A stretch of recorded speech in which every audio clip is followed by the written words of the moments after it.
లేకుండా ఎవరైనా డ్రగ్స్ అడిగితే మీరు ఇస్తే ఒకవేళ దాని మీద ఎన్డీపీఎస్ యాక్ట్లో మీరు కూడా అక్యూజ్డ్ అవుతారు అనే దాని మీద నోటీసులు ఇవ్వడం జరిగింది.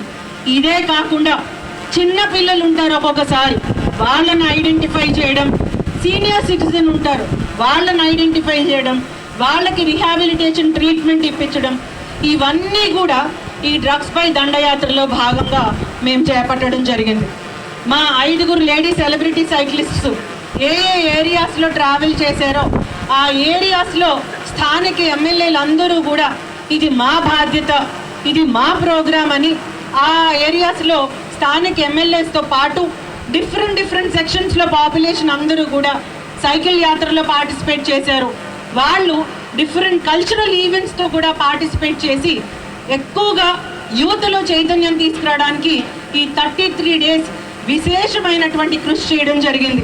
అంతవరకు ఎందుకు, మన మైలవరం ఎమ్మెల్యే గారు 2-3 ప్రోగ్రామ్స్లో అటెండ్ అవ్వడం, ఈరోజు మళ్ళీ I think this is 4th programme ఈ డ్రగ్స్ పై దండయాత్రలో వారు కూడా పార్టిసిపేట్ చేయడం. సో ఇదే కాకుండా లోకల్ పొలిటీషియన్స్తో పాటు డిఫరెంట్ సెక్షన్స్, డాక్టర్స్ కానీ, లాయర్స్ కానీ, ఇంజనీర్స్ కానీ, రిలీజన్కి ఇర్రెస్పెక్టివ్గా హిందూస్, ముస్లిమ్స్, క్రిస్టియన్స్ అందరూ కూడా వీళ్ళకి హారతులు ఇచ్చారు, ప్రార్థనలు చేశారు, బైబిల్ చదివారు, అట్లానే దువా ఇచ్చారు. అట్లా డిఫరెంట్ సెక్షన్స్ ఆఫ్ పీపుల్ ఈ డ్రగ్స్ పై దండయాత్రలో భాగస్వామ్యులయ్యారు.